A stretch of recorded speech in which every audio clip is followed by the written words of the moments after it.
ਸਾਲ 2013-14 ਅਤੇ 14-15 ਦੀਆਂ ਲੈਜ਼ਰਾਂ ਨੂੰ ਚੈੱਕ ਕਰਨ ਤੇ ਪਾਇਆ ਕਿ ਪ੍ਰੈਸ ਤੇ ਪਬਲੀਕੇਸ਼ਨ ਵਿਭਾਗ ਦੀਆਂ ਲੈਜ਼ਰਾਂ ਵਿੱਚ 18/8/2015 ਨੂੰ ਸ੍ਰੀ ਗੁਰੂ ਗ੍ਰੰਥ ਸਾਹਿਬ ਜੀ ਦੇ 267 ਸਰੂਪ ਨਹੀਂ ਸਗੋਂ 328 ਪਾਵਨ ਸਰੂਪ ਜਿਹੜੇ ਸਨ ਉਹ ਘੱਟ ਸਨ। ਉਹਨਾਂ ਨੇ ਕਿਹਨਾਂ ਦੇ ਕਹਿਣ ਦੇ ਉੱਤੇ ਸਾਰੀ ਕਾਰਵਾਈ ਕੀਤੀ, ਉਸ ਲਈ ਸਿੱਧੇ ਰੂਪ ਵਿੱਚ ਉਸ ਵੇਲੇ ਦੇ ਸ਼੍ਰੋਮਣੀ ਗੁਰਦੁਆਰਾ ਪ੍ਰਬੰਧਕ ਕਮੇਟੀ ਦੇ ਪ੍ਰਧਾਨ ਤੇ ਐਗਜ਼ੈਕਟਿਵ ਪੂਰੀ ਜ਼ਿੰਮੇਵਾਰ ਹੈ, ਅਧਿਕਾਰੀ ਉਸ ਤੋਂ ਬਾਅਦ ਦੇ ਵਿੱਚ ਆਉਂਦੇ ਨੇ। ਸੋ ਇਸ ਦੇ ਉੱਤੇ ਬਰੀਕੀ ਨਾਲ ਜਾਂਚ ਵੀ ਹੋਣੀ ਚਾਹੀਦੀ ਹੈ ਤੇ ਕਾਰਵਾਈ ਵੀ ਹੋਣੀ ਚਾਹੀਦੀ ਹੈ। ਜਿਵੇਂ ਆਪਾਂ ਅਕਸਰ ਹੀ ਕਹਿੰਦੇ ਕਿ ਵੱਡੇ ਮਗਰਮੱਛ ਵੱਜ ਜਾਂਦੇ ਨੇ ਤੇ ਛੋਟੀਆਂ ਮੱਛੀਆਂ ਜਿਹੜੀਆਂ ਨੇ ਉਹਨੂੰ ਕਾਬੂ ਕਰ ਲਿਆ ਜਾਂਦਾ। ਸੋ ਇਸ ਦੇ ਵਿੱਚ ਇਸ ਤਰ੍ਹਾਂ ਨਹੀਂ ਹੋਣਾ ਚਾਹੀਦਾ। ਭਾਈ ਰਣਜੀਤ ਸਿੰਘ ਢੰਡਰੀਆਂ ਵਾਲੇ ਵੱਲੋਂ ਬੋਲੇ ਕਥਨਾਂ ਦੇ ਸਬੰਧ ਵਿੱਚ ਪੜਤਾਲ ਲਈ ਬਣਾਈ ਵਿਦਵਾਨਾਂ ਦੀ ਸਬ ਕਮੇਟੀ ਦੀ ਰਿਪੋਰਟ ਪੁੱਜੀ ਹੈ, ਜਿਸ ਤੋਂ ਸਾਬਤ ਹੋਇਆ ਹੈ ਕਿ ਇਸ ਨੇ ਗੁਰਮਤਿ ਪ੍ਰਤੀ ਕੁਝ ਗਲਤ ਬਿਆਨੀਆਂ ਕੀਤੀਆਂ ਹਨ ਅਤੇ ਇਹਨਾਂ ਕਥਨਾਂ ਸੰਬੰਧੀ ਸਪਸ਼ਟੀਕਰਨ ਦੇਣ ਤੋਂ ਵੀ ਇਨਕਾਰੀ ਹੋਇਆ ਹੈ। ਇਸ ਸੰਬੰਧੀ ਸ੍ਰੀ ਅਕਾਲ ਤਖ਼ਤ ਸਾਹਿਬ ਵਿਖੇ ਪੰਜ ਸਿੰਘ ਸਾਹਿਬਾਨ ਦੀ ਇਕੱਤਰਤਾ ਵਿੱਚ ਵਿਚਾਰ ਕਰਨ ਉਪਰੰਤ ਫੈਸਲਾ ਹੋਇਆ ਕਿ ਗੁਰੂ ਗ੍ਰੰਥ ਗੁਰੂ ਪੰਥ ਨੂੰ ਸਮਰਪਿਤ ਤੇ ਪਰੰਪਰਾਵਾਂ ਦੀ ਰਾਖੀ ਲਈ ਵਚਨਬੱਧ ਦੇਸ਼ ਵਿਦੇਸ਼ ਦੀਆਂ ਸਿੱਖ ਸੰਗਤਾਂ, ਸੰਸਥਾਵਾਂ ਤੇ ਗੁਰਦੁਆਰਾ ਪ੍ਰਬੰਧਕਾਂ ਨੂੰ ਆਦੇਸ਼ ਕੀਤਾ ਜਾਂਦਾ ਹੈ ਕਿ ਜਿੰਨਾ ਚਿਰ ਸ੍ਰੀ ਅਕਾਲ ਤਖ਼ਤ ਸਾਹਿਬ ਤੇ ਆਪਣੀਆਂ ਗਲਤੀ ਬਿਆਨੀਆਂ ਲਈ ਪੇਸ਼ ਹੋ ਕੇ ਮਾਫੀ ਨਹੀਂ ਮੰਗਦਾ, ਉਹਨਾਂ ਚਿਰ ਇਸ ਦੇ ਸਮਾਗਮ ਜਿਹੜੇ ਆ ਉਹ ਗੁਰਦੁਆਰੇ ਸਾਹਿਬਾਨ ਦੇ ਵਿੱਚ ਨਾ ਕਰਵਾਏ ਜਾਣ। ਜੇਕਰ ਕੋਈ ਸਮਾਗਮ ਕਰਾਉਂਦਾ ਹੈ ਤਾਂ ਉਹ ਅਣਸੁਖਾਵੀਂ ਘਟਨਾ ਲਈ ਖੁਦ ਜ਼ਿੰਮੇਵਾਰ ਹੋਵੇਗਾ। ਜਦੋਂ ਕਿ 6-7 ਸਾਲ ਲਗਾਤਾਰ ਉਹਨੇ ਇਤਿਹਾਸ ਗੁਰਬਾਣੀ ਤੇ ਇਤਿਹਾਸਕ ਸਥਾਨਾਂ ਦੇ ਉੱਪਰ ਕਿੰਤੂ ਕੀਤਾ। ਸੰਗਤਾਂ ਨੇ ਜਦੋਜਹਿਦ ਕਰਕੇ ਢੱਡਰੀਆਂ ਵਾਲੇ ਦੇ ਦੀਵਾਨਾਂ ਤੇ ਰੋਕ ਲਾ ਦਿੱਤੀ ਹੈ, ਪਰ ਸ਼੍ਰੋਮਣੀ ਕਮੇਟੀ ਦੇ ਜਥੇਦਾਰਾਂ ਦਾ 5 ਸਾਲਾਂ ਬਾਅਦ ਫੈਸਲਾ ਆਉਂਦਾ। ਇਹ ਤੇ ਜਿਵੇਂ ਇੱਕ ਪੰਜਾਬੀ ਦੀ ਕਹਾਵਤ ਆ ਨਾ, ਗੋਂਗਲੂਆਂ ਨਾਲੋਂ ਮਿੱਟੀ ਝਾੜਨ ਵਾਲੀ ਗੱਲ ਆ। ਵਾਹਿਗੁਰੂ ਜੀ ਕਾ ਖਾਲਸਾ, ਵਾਹਿਗੁਰੂ ਜੀ ਕੀ ਫਤਿਹ। ਗੁਰਪਿਆਰੇ ਤੁਸੀਂ ਸਭ ਬਾਖੂਬੀ ਜਾਣਦੇ ਹੋ ਕਿ ਬੀਤੇ ਦਿਨੀ ਸ਼੍ਰੀ ਅਕਾਲ ਤਖ਼ਤ ਸਾਹਿਬ ਦੇ ਜਥੇਦਾਰ ਗਿਆਨੀ ਹਰਪ੍ਰੀਤ ਸਿੰਘ ਵੱਲੋਂ ਕੁਝ ਮਤੇ ਪੜ੍ਹੇ ਗਏ ਸਨ ਜੋ ਸਿੱਖ ਕੌਮ ਨਾਲ ਜੁੜੇ ਹੋਏ ਕਈ ਅਹਿਮ ਮਸਲਿਆਂ ਦੇ ਬਾਰੇ ਸੀ। ਫਿਰ ਗੱਲ ਚਾਹੇ ਭਾਈ ਰਣਜੀਤ ਸਿੰਘ ਜੀ ਢੱਡਰੀਆਂ ਵਾਲਿਆਂ ਦੇ ਪ੍ਰਚਾਰ ਪ੍ਰਸਾਰ ਨੂੰ ਲੈ ਕੇ ਹੋਵੇ ਜਾਂ ਧੰਨ ਸ਼੍ਰੀ ਗੁਰੂ ਗ੍ਰੰਥ ਸਾਹਿਬ ਜੀ ਦੇ 267 ਸਵਰੂਪਾਂ ਦੇ ਘੱਟ ਹੋਣ ਦੀ ਹੋਵੇ, ਤੁਹਾਨੂੰ ਜਾਣ ਕੇ ਹੈਰਾਨੀ ਹੋਵੇਗੀ ਕਿ 267 ਸਵਰੂਪ ਨਹੀਂ 328 ਸਵਰੂਪ ਘੱਟ ਨੇ ਤੇ ਇਹ ਸਵਰੂਪ ਅਣਅਧਿਕਾਰਕ ਤਰੀਕੇ ਦੇ ਨਾਲ ਵੇਚੇ ਗਏ ਨੇ, ਬਣਾਏ ਗਏ ਨੇ। ਬੇਸ਼ੱਕ ਸ਼੍ਰੀ ਅਕਾਲ ਤਖ਼ਤ ਸਾਹਿਬ ਦੇ ਜਥੇਦਾਰ ਨੇ ਆਪਣੇ ਮਤੇ ਸਪਸ਼ਟ ਕੀਤੇ ਮੀਡੀਆ ਦੇ ਸਾਹਮਣੇ, ਪਰ ਸ਼੍ਰੀ ਅਕਾਲ ਤਖ਼ਤ ਸਾਹਿਬ ਦੇ ਜਥੇਦਾਰ ਵੱਲੋਂ ਜੋ ਐਲਾਨ ਕੀਤੇ ਗਏ, ਜੋ ਮਤੇ ਪੜ੍ਹੇ ਗਏ, ਸਿੱਖ ਬੁੱਧੀਜੀਵੀ ਬਹੁਤਾਤ ਉਸ ਦੇ ਨਾਲ ਸੰਤੁਸ਼ਟੀ ਵਿਅਕਤ ਕਰਦੇ ਨਜ਼ਰ ਨਹੀਂ ਆਉਂਦੇ। ਉਹ ਇਸ ਨੂੰ ਸਿਰਫ ਤੇ ਸਿਰਫ ਖਾਨਾ ਪੂਰਤੀ ਹੀ ਦੱਸ ਰਹੇ ਨੇ। ਪਰ ਕਿਉਂ ਲੱਗੀ ਉਹਨਾਂ ਨੂੰ ਇਹ ਖਾਨਾ ਪੂਰਤੀ? ਆਓ ਮਾਰਦੇ ਹਾਂ ਇੱਕ ਨਜ਼ਰ ਕਿ ਕੀ ਕਿਹਾ ਜਥੇਦਾਰ ਗਿਆਨੀ ਹਰਪ੍ਰੀਤ ਸਿੰਘ ਨੇ, ਭਾਈ ਅਮਰੀਕ ਸਿੰਘ ਅਜਨਾਲਾ ਨੇ ਅਤੇ ਆਲ ਇੰਡੀਆ ਸਿੱਖ ਸਟੂਡੈਂਟ ਫੈਡਰੇਸ਼ਨ ਦੇ ਸਾਬਕਾ ਪ੍ਰਧਾਨ ਅਤੇ ਸ਼੍ਰੋਮਣੀ ਅਕਾਲੀ ਦਲ ਟਕਸਾਲੀ ਦੇ ਜਨਰਲ ਸਕੱਤਰ ਭਾਈ ਕਰਨੈਲ ਸਿੰਘ ਪੀਰ ਮੁਹੰਮਦ ਨੇ। ਮਾਰਦੇ ਹਾਂ ਇੱਕ ਨਜ਼ਰ। ਵਾਹਿਗੁਰੂ ਜੀ ਕਾ ਖਾਲਸਾ, ਵਾਹਿਗੁਰੂ ਜੀ ਕੀ ਫਤਿਹ। ਸ੍ਰੀ ਅਕਾਲ ਤਖ਼ਤ ਸਾਹਿਬ ਵੱਲੋਂ ਸ਼੍ਰੋਮਣੀ ਗੁਰਦੁਆਰਾ ਪ੍ਰਬੰਧਕ ਕਮੇਟੀ ਵੱਲੋਂ ਹੋਏ ਮਤੇ ਅਨੁਸਾਰ ਗੁਰਦੁਆਰਾ ਰਾਮਸਰ ਸਾਹਿਬ ਵਿਖੇ ਪਬਲੀਕੇਸ਼ਨ ਵਿਭਾਗ ਦੇ ਵਿੱਚ 267 ਸਰੂਪ ਸਟਾਕ ਦੇ ਵਿੱਚੋਂ ਘੱਟ ਹੋਣ ਸੰਬੰਧੀ ਸ਼ਿਕਾਇਤ ਦੀ ਪੜਤਾਲ ਲਈ ਇੱਕ ਪੜਤਾਲੀਆ ਕਮਿਸ਼ਨ ਬਣਾਇਆ ਗਿਆ ਸੀ। ਉਹਦੀ ਰਿਪੋਰਟ ਆਈ ਹੈ ਤੇ ਰਿਪੋਰਟ ਵਿੱਚ ਲਿਖਿਆ ਕਿ ਸ੍ਰੀ ਗੁਰੂ ਗ੍ਰੰਥ ਸਾਹਿਬ ਜੀ ਦੇ ਪਾਵਨ ਸਰੂਪ ਸਟੋਰ ਲੈਜ਼ਰ ਦੇ ਵਿੱਚ ਠੀਕ ਢੰਗ ਦੇ ਨਾਲ ਮੇਨਟੇਨ ਨਹੀਂ ਕੀਤੇ ਗਏ ਸਨ। ਓਪਨ ਅਤੇ ਕਲੋਜ਼ਿੰਗ ਲੈਜ਼ਰ ਵਾਰ-ਵਾਰ ਕਟਿੰਗ ਅਤੇ ਛੇੜਛਾੜ ਕੀਤੀ ਗਈ। ਸਾਲ 2013-14 ਅਤੇ 14-15 ਦੀਆਂ ਲੈਜ਼ਰਾਂ ਨੂੰ ਚੈੱਕ ਕਰਨ ਤੇ ਪਾਇਆ ਕਿ ਪ੍ਰੈਸ ਤੇ ਪਬਲੀਕੇਸ਼ਨ ਵਿਭਾਗ ਦੀਆਂ ਲੈਜ਼ਰਾਂ ਵਿੱਚ 18/8/2015 ਨੂੰ ਸ੍ਰੀ ਗੁਰੂ ਗ੍ਰੰਥ ਸਾਹਿਬ ਜੀ ਦੇ 267 ਸਰੂਪ ਨਹੀਂ ਸਗੋਂ 328 ਪਾਵਨ ਸਰੂਪ ਜਿਹੜੇ ਸਨ ਉਹ ਘੱਟ ਸਨ। ਇਸ ਤੋਂ ਇਲਾਵਾ ਪਬਲੀਕੇਸ਼ਨ ਵਿਭਾਗ ਵੱਲੋਂ ਜਾਰੀ ਕੀਤੇ ਵੇਸਟਿੰਗ ਅੰਗਾਂ ਲਈ ਦਿੱਤੇ ਵਾਧੀ ਅੰਗਾਂ ਤੋਂ ਅਣਅਧਿਕਾਰਤ ਤਰੀਕੇ ਦੇ ਨਾਲ ਕੁਝ ਪਾਵਨ ਸਰੂਪ ਤਿਆਰ ਕਰਵਾ ਕੇ ਬਿਨਾਂ ਬਿੱਲ ਕੱਟਿਆਂ ਸੰਗਤਾਂ ਨੂੰ ਦਿੱਤੇ ਗਏ। ਇੱਕ ਵਾਰ 61 ਸਰੂਪ ਤਿਆਰ ਕਰਵਾਏ ਗਏ ਤੇ ਇੱਕ ਵਾਰ 125 ਪਾਵਨ ਸਰੂਪ ਅਣਅਧਿਕਾਰਤ ਤੌਰ ਤੇ ਵਧੇਰੇ ਅੰਗਾਂ ਤੋਂ ਤਿਆਰ ਜਿਹੜੇ ਆ ਉਹ ਕਰਵਾਏ ਗਏ। ਮਿਤੀ 28/8/2015 ਤੋਂ 31/5/2020 ਤੱਕ ਸ਼੍ਰੋਮਣੀ ਗੁਰਦੁਆਰਾ ਪ੍ਰਬੰਧਕ ਕਮੇਟੀ ਵੱਲੋਂ ਕੀਤੀ ਚੈਕਿੰਗ ਅਨੁਸਾਰ ਮੌਜੂਦਾ ਸਮੇਂ ਵਿੱਚ ਸਟੋਰ ਲੈਜ਼ਰ ਦੇ ਵਿੱਚੋਂ 267 ਸਰੂਪ ਘੱਟ ਸਨ। ਇਸ ਸਮੇਂ ਦੌਰਾਨ ਬਿੱਲਾਂ ਤੇ ਟੁੱਚਾਂ ਵਿੱਚ ਵੀ ਕਾਫੀ ਅੰਤਰ ਪਾਇਆ ਗਿਆ ਹੈ। ਲੈਜ਼ਰਾਂ ਦੇ ਨਾਲ ਛੇੜਛਾੜ ਦੇ ਮਾਮਲੇ ਵੀ ਸਾਹਮਣੇ ਆਏ ਹੈ ਔਰ ਸਭ ਤੋਂ ਵੱਡੀ ਗੱਲ ਕਿ 2016 ਤੋਂ ਹੁਣ ਤੱਕ ਆਡਿਟ ਜਿਹੜਾ ਹੈ ਉਹ ਨਹੀਂ ਕਰਵਾਇਆ ਗਿਆ। ਇਸ ਤਰ੍ਹਾਂ ਇਹ ਬਹੁਤ ਵੱਡੀ ਬੇਈਮਾਨੀ ਤੇ ਅਣਗਹਿਲੀ ਜਿਹੜੀ ਹੈ ਉਹ ਸਾਬਤ ਹੋਈ ਹੈ।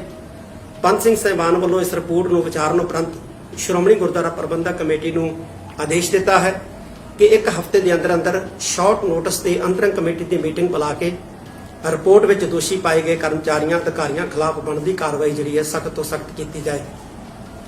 ਇਸੇ ਤਰ੍ਹਾਂ ਹੀ ਮਿਤੀ 19/5/2016 ਨੂੰ ਗੁਰਦੁਆਰਾ ਸ੍ਰੀ ਰਾਮਸਰ ਸਾਹਿਬ ਵਿਖੇ ਸ੍ਰੀ ਗੁਰੂ ਗ੍ਰੰਥ ਸਾਹਿਬ ਜੀ ਦੇ ਪਾਵਨ ਸਰੂਪ ਅਗਨ ਭੇਟ ਹੋਣ ਤੇ 2016 ਦੀ ਸਮੁੱਚੀ ਅੰਤਰਿਮ ਕਮੇਟੀ ਸ਼੍ਰੋਮਣੀ ਗੁਰਦੁਆਰਾ ਪ੍ਰਬੰਧਕ ਕਮੇਟੀ ਤੇ ਉਸ ਵੇਲੇ ਦੇ ਚੀਫ ਸਕੱਤਰ ਨੇ ਕੋਈ ਪਛਤਾਪ ਜਿਹੜਾ ਉਹ ਨਹੀਂ ਕੀਤਾ।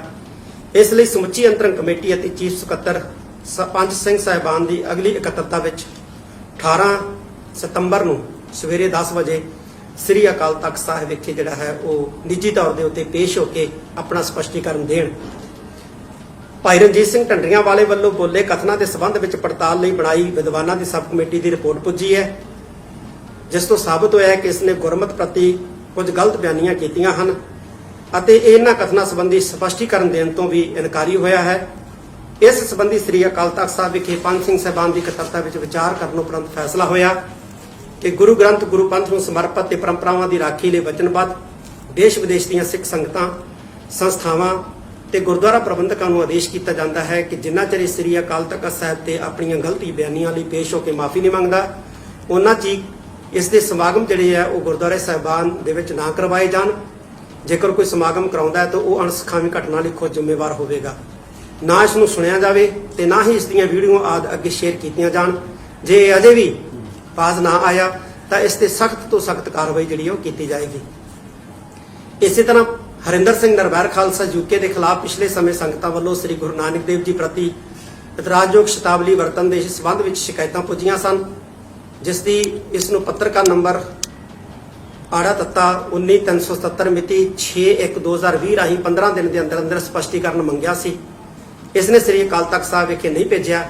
ਇਸ ਸੰਬੰਧੀ ਸ੍ਰੀ ਅਕਾਲ ਤਖਤ ਸਾਹਿਬ ਵਿਖੇ ਪੰਜ ਸਿੰਘ ਸਾਹਿਬਾਨ ਦੀ ਇਕੱਤਰਤਾ ਵਿੱਚ ਵਿਚਾਰ ਕਰਨ ਉਪਰੰਤ ਫੈਸਲਾ ਹੋਇਆ ਕਿ ਸ੍ਰੀ ਗੁਰੂ ਗ੍ਰੰਥ ਸਾਹਿਬ ਗੁਰੂ ਪੰਥ ਨੂੰ ਸਮਰਪਿਤ ਤੇ ਪਰੰਪਰਾਵਾਂ ਦੀ ਰਾਖੀ ਲਈ ਵਚਨਬੱਧ ਦੇਸ਼ ਵਿਦੇਸ਼ ਦੀਆਂ ਸਿੱਖ ਸੰਗਤਾਂ ਸੰਸਥਾਵਾਂ ਤੇ ਪ੍ਰਬੰਧਕਾਂ ਨੂੰ ਆਦੇਸ਼ ਕੀਤਾ ਜਾਂਦਾ ਹੈ ਕਿ ਜਿੰਨਾ ਚਿਰ ਆਪਣੀ ਗਲਤੀ ਬਿਆਨੀਆਂ ਲਈ ਅਕਾਲ ਤਖਤ ਸਾਹਿਬ ਤੇ ਪੇਸ਼ ਹੋ ਕੇ ਮਾਫੀ ਨਹੀਂ ਮੰਗਦਾ, ਉਹਨਾਂ ਚਿਰ ਇਸ ਦੇ ਸਮਾਗਮ ਵੀ ਜਿਹੜੇ ਆ ਉਹ ਨਾ ਕਰਵਾਏ ਜਾਣ।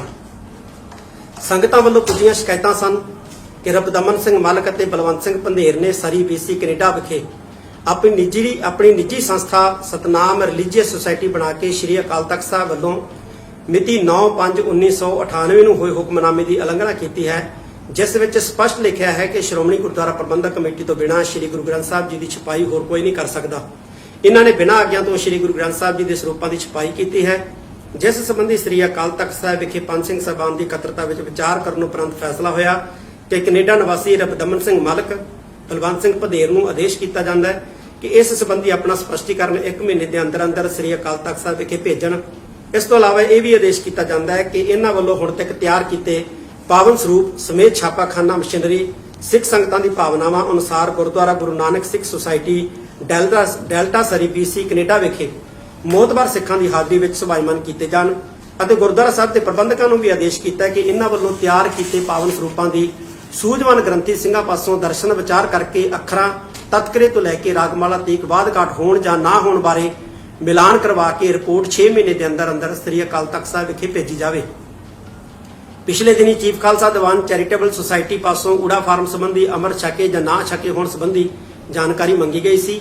ਬਾਰ-ਬਾਰ ਪੱਤਰਕਾਵਾਂ ਭੇਜਣ ਤੇ ਵੀ ਇਹਨਾਂ ਵੱਲੋਂ ਜਾਣਕਾਰੀ ਨਹੀਂ ਭੇਜੀ ਗਈ। ਇਸ ਸੰਬੰਧੀ ਸ੍ਰੀ ਅਕਾਲ ਤਖਤ ਸਾਹਿਬ ਵਿਖੇ ਪੰਜ ਸਿੰਘ ਸਾਹਿਬਾਨ ਦੀ ਇਕੱਤਰਤਾ ਵਿੱਚ ਵਿਚਾਰ ਕਰਨ ਉਪਰੰਤ ਫੈਸਲਾ ਹੋਇਆ ਕਿ ਪ੍ਰਧਾਨ ਚੀਫ ਖਾਲਸਾ ਦੀਵਾਨ ਅਤੇ ਅਹੁਦੇਦਾਰ ਸੰਬੰਧਿਤ ਜਾਣਕਾਰੀ ਲੈ ਕੇ ਖੁਦ ਮਿਤੀ 18/9/2020 ਦਿਨ ਸ਼ੁੱਕਰਵਾਰ ਨੂੰ ਸ੍ਰੀ ਅਕਾਲ ਤਖਤ ਸਾਹਿਬ ਵਿਖੇ 10 ਵਜੇ ਹਾਜ਼ਰ ਹੋਣ।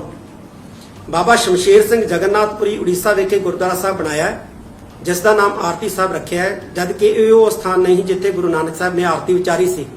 ਪਹਿਲਾਂ ਵੀ ਸ੍ਰੀ ਅਕਾਲ ਤਖਤ ਸਾਹਿਬ ਅਤੇ ਤਖ਼ਤ ਸ੍ਰੀ ਹਰਮੰਦਰ ਜੀ ਪਟਨਾ ਸਾਹਿਬ ਵੱਲੋਂ ਜ਼ਬਾਨੀ ਆਦੇਸ਼ ਕੀਤਾ ਗਿਆ ਸੀ ਕਿ ਇਸ ਗੁਰਦੁਆਰਾ ਸਾਹਿਬ ਦਾ ਨਾਮ ਤਬਦੀਲ ਕੀਤਾ ਜਾਵੇ, ਪਰੰਤੂ ਇਸ ਨੇ ਕੋਈ ਅਮਲ ਨਹੀਂ ਕੀਤਾ। ਇਸ ਸੰਬੰਧੀ ਸ੍ਰੀ ਅਕਾਲ ਤਖਤ ਸਾਹਿਬ ਵਿਖੇ ਪੰਜ ਸਿੰਘ ਸਾਹਿਬਾਨ ਦੀ ਇਕੱਤਰਤਾ ਵਿੱਚ ਵਿਚਾਰ ਕਰਨ ਉਪਰੰਤ ਫੈਸਲਾ ਹੋਇਆ ਕਿ ਬਾਬਾ ਸ਼ਮਸ਼ੇਰ ਸਿੰਘ 1 ਮਹੀਨੇ ਦੇ ਅੰਦਰ ਅੰਦਰ ਗੁਰਦੁਆਰਾ ਸਾਹਿਬ ਦਾ ਨਾਮ ਤਬਦੀਲ ਕਰਕੇ ਜਾਣਕਾਰੀ ਸ੍ਰੀ ਅਕਾਲ ਤਖਤ ਸਾਹਿਬ ਵਿਖੇ ਭੇਜੇ, ਨਹੀਂ ਤਾਂ ਅਗਲੀ ਇਕੱਤਰਤਾ ਵਿੱਚ ਗੁਰਮਤ ਅਨੁਸਾਰ ਬਾਬਾ ਸ਼ਮਸ਼ੇਰ ਸਿੰਘ ਪਰ ਸਖਤ ਕਾਰਵਾਈ ਕੀਤੀ ਜਾਏਗੀ। ਸੁੱਚਾ ਸਿੰਘ ਲਗਾਹ ਨੂੰ ਸ੍ਰੀ ਅਕਾਲ ਤਖਤ ਸਾਹਿਬ ਵੱਲੋਂ ਕੋਈ ਮਾਫੀ ਨਹੀਂ ਹੈ, ਇਸ ਲਈ ਸੰਗਤਾਂ ਇਸ ਨਾਲ ਮਿਲਵਰਤਨ ਜਿਹੜਾ ਹੈ ਉਹ ਬਿਲਕੁਲ ਨਾ ਰੱਖਣ। ਸਾਬਕਾ ਜਥੇਦਾਰ ਗਿਆਨੀ ਇਕਬਾਲ ਸਿੰਘ ਨੇ ਅਯੁੱਧਿਆ ਵਿਖੇ ਇੱਕ ਸਮਾਗਮ ਵਿੱਚ ਦਿੱਤੇ ਬਿਆਨ ਦੇ ਨਾਲ ਸਾਡੀ ਜਿਹੜੀ ਹੈ ਪੰਜੇ ਸਿੰਘ ਸਾਹਿਬਾਨਾਂ ਦੀ ਅਸਹਿਮਤੀ ਹੈ ਔਰ ਸਿੱਖ ਇੱਕ ਵੱਖਰੀ ਕੌਮ ਹੈ। ਅਸੀਂ ਸਾਰੀ ਦੁਨੀਆ ਨੂੰ, ਸਾਰੇ ਸੰਸਾਰ ਨੂੰ ਇਹ ਦੱਸ ਦੇਣਾ ਚਾਹੁੰਦੇ ਹਾਂ ਕਿ ਸਿੱਖ ਇੱਕ ਵੱਖਰੀ ਕੌਮ ਸੀ, ਵੱਖਰੀ ਕੌਮ ਹੈ ਅਤੇ ਵੱਖਰੀ ਕੌਮ ਰਹੇਗੀ। ਇਸ ਲਈ ਸਿੱਖਾਂ ਨੂੰ ਕਿਸੇ ਕੋਲੋਂ ਸਪਸ਼ਟੀਕਰਨ ਜਾਂ ਸਰਟੀਫਿਕੇਟ ਲੈਣ ਦੀ ਜਿਹੜੀ ਹੈ ਕੋਈ ਲੋੜ ਨਹੀਂ ਹੈ। ਪਿਛਲੇ ਦਿਨੀ ਗੁਰਦੁਆਰਾ ਸਾਹਿਬਾਨ ਵਿੱਚ ਅਰਦਾਸ ਕਰਨ ਵਾਲੇ ਕੁਝ ਸਿੱਖ ਨੌਜਵਾਨਾਂ ਨੂੰ ਸਰਕਾਰ ਵੱਲੋਂ ਗ੍ਰਿਫਤਾਰ ਕੀਤਾ ਗਿਆ, ਜੋ ਕਿ ਉਚਿਤ ਨਹੀਂ ਹੈ, ਕਿਉਂਕਿ ਅਰਦਾਸ ਕਰਨਾ ਸਿੱਖਾਂ ਦਾ ਧਾਰਮਿਕ ਫਰਜ਼ ਹੈ। ਸਿੱਖ ਹਮੇਸ਼ਾ ਹੀ ਅਰਦਾਸ ਰਾਹੀਂ ਰਾਜ ਕਰੇਗਾ ਖਾਲਸਾ ਦੇ ਸੰਕਲਪ ਨੂੰ ਦ੍ਰਿੜ ਕਰਦੇ ਹਨ। ਇਸ ਲਈ ਅਰਦਾਸ ਕਰਨਾ ਕੋਈ ਜੁਰਮ ਨਹੀਂ, ਪਰ ਪੈਸੇ ਦੇ ਲਾਲਚ ਵਿੱਚ ਕੀਤੀ ਜਾਂ ਕਰਵਾਈ ਅਰਦਾਸ ਸਿੱਖ ਧਰਮ ਦਾ ਅੰਗ ਨਹੀਂ ਹੈ। ਸਿੱਖ ਨੌਜਵਾਨਾਂ ਨੂੰ ਉਕਸਾਊ ਬਿਆਨਾਂ ਤੋਂ ਸੁਚੇਤ ਹੋਣ ਦੀ ਅੱਜ ਬਹੁਤ ਵੱਡੀ ਲੋੜ ਹੈ। ਵਾਹਿਗੁਰੂ ਜੀ ਕਾ ਖਾਲਸਾ, ਵਾਹਿਗੁਰੂ ਜੀ ਕੀ ਫਤਿਹ। ਵਾਹਿਗੁਰੂ ਜੀ ਕਾ ਖਾਲਸਾ, ਵਾਹਿਗੁਰੂ ਜੀ ਕੀ ਫਤਿਹ। ਦੇਸ਼ਾਂ ਅਤੇ ਵਿਦੇਸ਼ਾਂ ਦੀਆਂ ਸਮੂਹ ਗੁਰੂ ਨਾਨਕ ਨਾਮ ਲੇਵਾ ਸੰਗਤਾਂ ਨੂੰ ਭਲੀ ਭਾਂਤ ਪਤਾ ਹੈ ਕਿ ਰਣਜੀਤ ਸਿੰਘ ਢੱਡਰੀਆਂ ਵਾਲਾ ਕਾਫੀ ਲੰਮੇ ਸਮੇਂ ਤੋਂ ਗੁਰਬਾਣੀ, ਇਤਿਹਾਸ ਅਤੇ ਇਤਿਹਾਸਕ ਸਥਾਨਾਂ ਦੇ ਉੱਪਰ ਕਿੰਤੂ ਪਰੰਤੂ ਟਿੱਪਣੀ ਕਰਦਾ ਹੈ।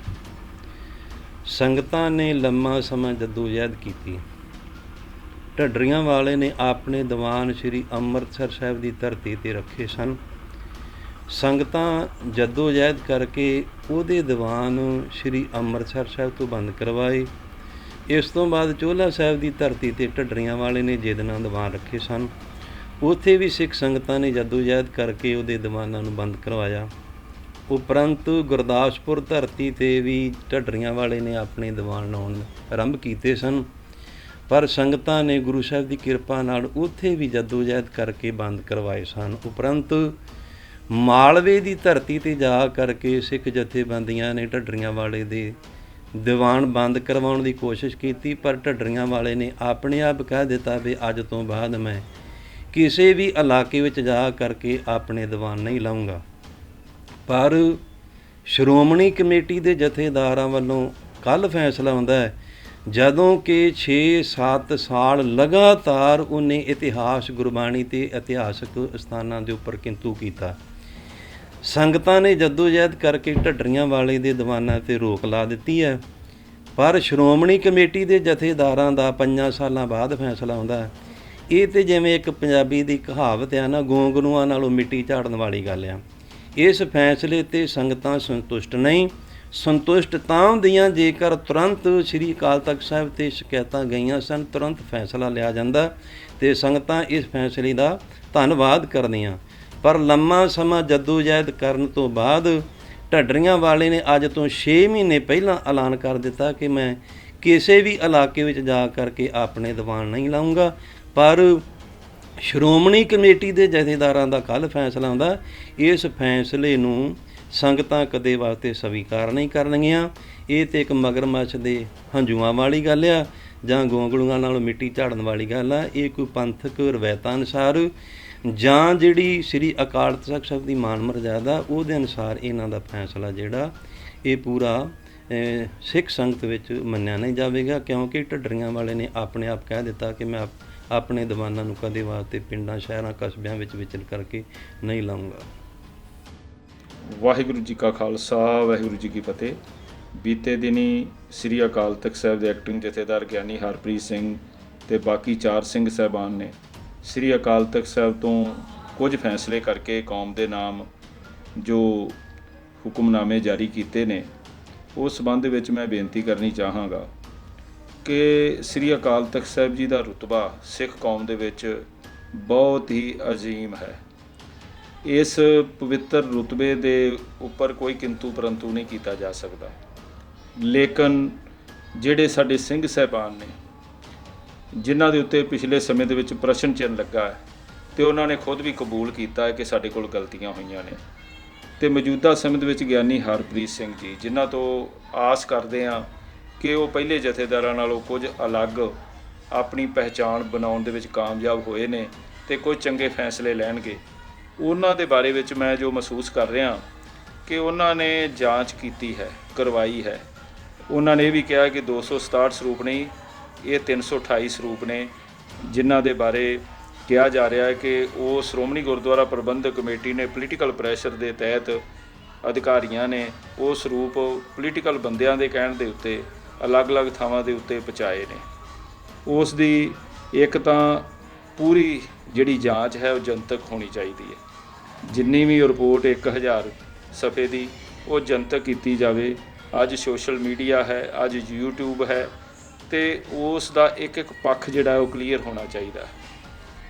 ਔਰ ਜਿਹੜੇ ਸਿੰਘ ਸਾਹਿਬਾਨ ਨੇ ਕਿਹਾ ਹੈ ਕਿ ਦੋਸ਼ੀ ਅਧਿਕਾਰੀਆਂ ਦੇ ਖਿਲਾਫ ਸ਼੍ਰੋਮਣੀ ਗੁਰਦੁਆਰਾ ਪ੍ਰਬੰਧਕ ਕਮੇਟੀ ਦੀ ਐਗਜ਼ੈਕਟਿਵ ਕਾਰਵਾਈ ਕਰੇ, ਉਹ ਮੈਂ ਸਮਝਣਾ ਕਿ ਬੜੀ ਛੋਟੀ ਗੱਲ ਹੈ, ਕਿਉਂਕਿ ਜਿਹੜੇ ਅਧਿਕਾਰੀ ਨੇ ਉਹਨਾਂ ਨੇ ਕਿਹਨਾਂ ਦੇ ਕਹਿਣ ਦੇ ਉੱਤੇ ਸਾਰੀ ਕਾਰਵਾਈ ਕੀਤੀ। ਉਸ ਲਈ ਸਿੱਧੇ ਰੂਪ ਵਿੱਚ ਉਸ ਵੇਲੇ ਦੇ ਸ਼੍ਰੋਮਣੀ ਗੁਰਦੁਆਰਾ ਪ੍ਰਬੰਧਕ ਕਮੇਟੀ ਦੇ ਪ੍ਰਧਾਨ ਤੇ ਐਗਜ਼ੈਕਟਿਵ ਪੂਰੀ ਜ਼ਿੰਮੇਵਾਰ ਹੈ। ਅਧਿਕਾਰੀ ਉਸ ਤੋਂ ਬਾਅਦ ਦੇ ਵਿੱਚ ਆਉਂਦੇ ਨੇ। ਸੋ ਇਸ ਦੇ ਉੱਤੇ ਬਰੀਕੀ ਨਾਲ ਜਾਂਚ ਵੀ ਹੋਣੀ ਚਾਹੀਦੀ ਹੈ ਤੇ ਕਾਰਵਾਈ ਵੀ ਹੋਣੀ ਚਾਹੀਦੀ ਹੈ। ਜਿਵੇਂ ਆਪਾਂ ਅਕਸਰ ਹੀ ਕਹਿੰਦੇ ਕਿ ਵੱਡੇ ਮਗਰਮੱਛ ਵੱਜ ਜਾਂਦੇ ਨੇ ਤੇ ਛੋਟੀਆਂ ਮੱਛੀਆਂ ਜਿਹੜੀਆਂ ਨੇ ਉਹਨੂੰ ਕਾਬੂ ਕਰ ਲਿਆ ਜਾਂਦਾ। ਸੋ ਇਸ ਦੇ ਵਿੱਚ ਇਸ ਤਰ੍ਹਾਂ ਨਹੀਂ ਹੋਣਾ ਚਾਹੀਦਾ। ਦੂਸਰਾ, ਜਿਹੜਾ ਸਿੰਘ ਸਾਹਿਬਾਨ ਦੇ ਕੋਲ ਜਿੰਨੇ ਵੀ ਕੇਸ ਆਉਂਦੇ ਨੇ, ਇਹ ਹੁਣ ਬਦਲਣ ਦੀ ਲੋੜ ਹੈ ਕਿ ਜਿਹੜੇ ਲੋਕ ਗਲਤੀਆਂ ਜਾਣਬੁੱਝ ਕੇ ਕਰਦੇ ਨੇ ਉਹਨਾਂ ਦੇ ਵਿਰੁੱਧ ਸਖਤ ਕਾਰਵਾਈ ਹੋਣੀ ਬੇਹੱਦ ਜ਼ਰੂਰੀ ਹੈ, ਤਾਂ ਕਿ ਉਹਨਾਂ ਨੂੰ ਅਹਿਸਾਸ ਹੋਵੇ। ਧਾਰਮਿਕ ਤੌਰ ਤੇ ਮੈਂ ਨਹੀਂ ਕਹਿੰਦਾ ਕਿ ਉਹਨਾਂ ਨੂੰ ਗੋਲੀ ਮਾਰ ਦਿੱਤੀ ਜਾਵੇ ਜਾਂ ਉਹਨਾਂ ਨੂੰ ਕੋੜੇ ਲਗਾਏ ਜਾਣ, ਪਰ ਉਹਨਾਂ ਨੂੰ ਅਹਿਸਾਸ ਇਸ ਗੱਲ ਦਾ ਹੋਣਾ ਚਾਹੀਦਾ, ਸਮਾਜਿਕ ਤੌਰ ਤੇ, ਧਾਰਮਿਕ ਤੌਰ ਤੇ, ਰਾਜਸੀ ਤੌਰ ਤੇ, ਕਿ ਉਹਨਾਂ ਨੂੰ ਪਤਾ ਲੱਗੇ ਕਿ ਅਸੀਂ ਗਲਤੀ ਕੀਤੀ ਸੀ। ਤੇ ਉਸ ਦੇ ਇਵਜ਼ ਦੇ ਵਿੱਚ ਅਕਸਰ ਹੀ ਦੇਖਿਆ ਜਾਂਦਾ ਕਿ ਜਿਵੇਂ ਹੁਣ ਕ੍ਰਿਮੀਨਲ ਐਕਟ ਕਿਸੇ ਦੇ ਉੱਤੇ ਲੱਗ ਜਾਂਦਾ ਤਾਂ ਉਸ ਨੂੰ ਚੋਣ ਲੜਨ ਤੋਂ 5 ਸਾਲ ਵਾਸਤੇ ਰੋਕ ਦਿੱਤਾ ਜਾਂਦਾ। ਇਸ ਤਰ੍ਹਾਂ ਦੀ ਕੋਈ ਕਾਰਵਾਈ ਜਿਹੜੀ ਹੈ ਉਹ ਉਹਨਾਂ ਲੋਕਾਂ ਤੇ ਹੋਣੀ ਚਾਹੀਦੀ ਹੈ ਜਿਹੜੇ ਜਾਣਬੁੱਝ ਕੇ ਗਲਤੀਆਂ ਕਰਦੇ ਨੇ। ਸੋ ਮੇਰੀ ਬੇਨਤੀ ਹੈ ਕਿ ਮੌਜੂਦਾ ਸਮੇਂ ਦੇ ਵਿੱਚ ਜਿਹੜਾ ਸਿੱਖ ਪ੍ਰਚਾਰਕ ਰਣਜੀਤ ਸਿੰਘ ਢੰਡਰੀਆਂ ਵਾਲੇ ਦਾ ਮਸਲਾ ਹੈ, ਇਸ ਸੰਬੰਧ ਦੇ ਵਿੱਚ ਵੀ ਹੁਣ ਲਮਕਾਇਆ ਨਹੀਂ ਜਾਣਾ ਚਾਹੀਦਾ। ਇਸ ਦੇ ਤੱਥ ਜਿਹੜੇ ਉਹ ਸਾਹਮਣੇ ਰੱਖ ਕੇ, ਤੇ ਜੇਕਰ ਉਹ ਵਾਕਿਆ ਹੀ ਇਹਨਾਂ ਮਾਪਦੰਡਾਂ ਦੇ ਉੱਪਰ ਪੂਰੇ ਖਰੇ ਨਹੀਂ ਉਤਰਦੇ, ਜਿਹੜੇ ਸਿੱਖ ਕੌਮ ਦੀ ਰਹਿਤ ਮਰਜ਼ਾਦਾ, ਸਿੱਖ ਇਤਿਹਾਸ ਹੈ ਜਾਂ ਬਾਣੀ ਤੇ ਬਾਣੇ ਦਾ ਉੱਪਰ ਜਿਹੜਾ ਕਟਾਸਕ ਕਰਨ ਦੀ ਕੋਈ ਵੀ ਕਾਰਵਾਈ ਸਿੱਧੇ ਰੂਪ ਦੇ ਵਿੱਚ ਸਾਹਮਣੇ ਆਉਂਦੀ ਹੈ, ਤਾਂ ਉਸ ਨੂੰ ਧਿਆਨ ਵਿੱਚ ਰੱਖ ਕੇ ਉਸ ਦੇ ਵਿਰੁੱਧ ਸਖਤ ਤੋਂ ਸਖਤ ਕਾਰਵਾਈ ਹੋਣੀ ਚਾਹੀਦੀ ਹੈ। ਨਹੀਂ ਤਾਂ ਇੱਕ ਪਾਸੜ ਕਾਰਵਾਈ ਨੂੰ ਛੱਡ ਕੇ, ਜਿਵੇਂ ਕਿਹਾ ਜਾਂਦਾ ਹੈ ਕਿ YouTube ਦੇ ਉੱਤੇ ਪਾਬੰਦੀ ਲਾਈ ਜਾਵੇ, ਉਹਦੇ ਦੀਵਾਨਾਂ ਦੇ ਉੱਤੇ ਪਾਬੰਦੀ ਲਾਈ ਜਾਵੇ, ਇਹ ਕਿਸੇ ਮਸਲੇ ਦਾ ਹੱਲ ਨਹੀਂ ਹੈਗਾ। ਜੇਕਰ ਉਹ ਦੋਸ਼ੀ ਨੇ ਤਾਂ ਇਸ ਗੱਲ ਦਾ ਕੌਮ ਨੂੰ ਅਹਿਸਾਸ ਕਰਵਾ ਕੇ ਤੇ ਉਸ ਦੇ ਵਿਰੁੱਧ ਧਾਰਮਿਕ ਕਾਰਵਾਈ ਹੋਣੀ ਬੇਹੱਦ ਜ਼ਰੂਰੀ ਹੈ। ਜੇਕਰ ਵਿਚਾਰਧਾਰਕ ਤੌਰ 'ਤੇ ਮਤਭੇਦ ਹਨ, ਜੋ ਕਿ ਮੈਂ ਮੰਨਦਾ, ਮਹਿਸੂਸ ਕਰਦਾ ਕਿ ਕਈ ਮਸਲਿਆਂ ਦੇ ਉੱਤੇ ਵਿਚਾਰਧਾਰਕ ਮਤਭੇਦ ਹੈਗੇ ਨੇ, ਉਹਨਾਂ ਮਸਲਿਆਂ ਨੂੰ ਕੌਮ ਦੇ ਹਿੱਤ ਵਿੱਚ ਸਾਹਮਣੇ ਰੱਖ ਕੇ ਤੇ ਅਹਿਸਾਸ ਕਰਾਉਣ ਦਾ ਕੋਈ ਢੰਗ ਤਰੀਕਾ ਹੋਰ ਲੱਭਿਆ ਜਾਵੇ।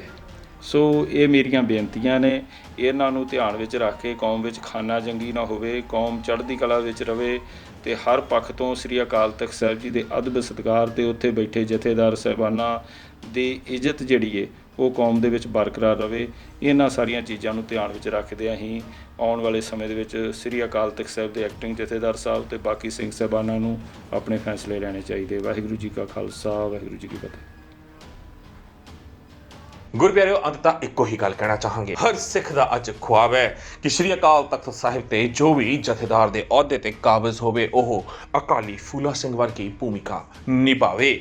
ਪਰ ਹਰ ਕਿਸੇ ਨੂੰ ਮੁੜ ਕੇ ਇਹੀ ਡਰ ਸਤਾ ਵੀ ਰਿਹਾ ਹੈ ਕਿ ਕਿਤੇ ਜਥੇਦਾਰ ਗਿਆਨੀ ਹਰਪ੍ਰੀਤ ਸਿੰਘ ਵੱਲੋਂ ਜੋ ਫੈਸਲੇ ਲਿੱਤੇ ਜਾ ਰਹੇ ਨੇ ਉਹ ਮੁੜ ਸਿਆਸਤ ਤੋਂ ਪ੍ਰਭਾਵਿਤ ਤਾਂ ਨਹੀਂ ਹਨ, ਕਿਤੇ ਮੁੜ ਪੰਜਾਬ ਦੀ ਆਵਾਮ ਨੂੰ ਇਹ ਯਕੀਨ ਦਿਵਾਉਣ ਦੀ ਕੋਸ਼ਿਸ਼ ਤਾਂ ਨਹੀਂ ਕੀਤੀ ਜਾ ਰਹੀ ਕਿ SGPC ਜਾਂ ਸ਼੍ਰੀ ਅਕਾਲ ਤਖਤ ਸਾਹਿਬ ਕਿਸੇ ਵੀ ਸਿਆਸੀ ਧਿਰ ਦੇ ਕਬਜ਼ੇ ਵਿੱਚ ਨਹੀਂ ਹੈ ਤੇ ਇਹ ਜਥੇਬੰਦੀਆਂ ਪੂਰਨ ਤੌਰ ਤੇ ਆਜ਼ਾਦ ਨੇ ਆਪਣੇ ਫੈਸਲੇ ਲੈਣ ਲਈ। ਪਰ ਇਸ ਦੇ ਉੱਤੇ ਪੰਜਾਬ ਦੀ ਆਵਾਮ ਉਦੋਂ ਹੀ ਭਰੋਸਾ ਕਰ ਸਕੇਗੀ ਜਦੋਂ ਸ਼੍ਰੀ ਅਕਾਲ ਤਖਤ ਸਾਹਿਬ ਦੇ ਜਥੇਦਾਰ SGPC ਦੇ ਪ੍ਰਧਾਨ ਵਾਕਈ ਸਿੱਖ ਕੌਮ ਦੇ ਹੱਕ ਸੱਚ ਵਿੱਚ ਵੱਡੇ ਐਲਾਨ ਕਰਨਗੇ। ਤੁਸੀਂ ਸਭ ਇਸ ਮਸਲੇ ਉੱਤੇ ਕੀ ਸੋਚਦੇ ਹੋ? ਆਪਣੇ ਵਿਚਾਰ ਨੀਚੇ ਕਮੈਂਟਸ ਦੇ ਵਿੱਚ ਜ਼ਰੂਰ ਦੇਣਾ। ਵੀਡੀਓ ਚੰਗੀ ਲੱਗੀ ਹੋਵੇ ਲਾਈਕ ਤੇ ਸ਼ੇਅਰ ਵੀ ਜ਼ਰੂਰ ਕਰਨਾ। ਵਾਹਿਗੁਰੂ ਜੀ ਕਾ ਖਾਲਸਾ, ਸ਼੍ਰੀ ਵਾਹਿਗੁਰੂ ਜੀ ਕੀ ਫਤਿਹ। ਸਿੱਖ ਧਰਮ ਦੀ ਹਰ ਗਤੀਵਿਧੀ ਅਤੇ ਗੁਰਬਾਣੀ ਵਾਸਤੇ ਹੁਣੇ ਸਬਸਕ੍ਰਾਈਬ ਕਰੋ ਗੁਰਬਾਣੀ ਅਖੰਡ ਬਾਣੀ ਅਤੇ ਨੋਟੀਫਿਕੇਸ਼ਨਸ ਵਾਸਤੇ ਬੈਲ ਨੂੰ ਰਿੰਗ ਕਰੋ।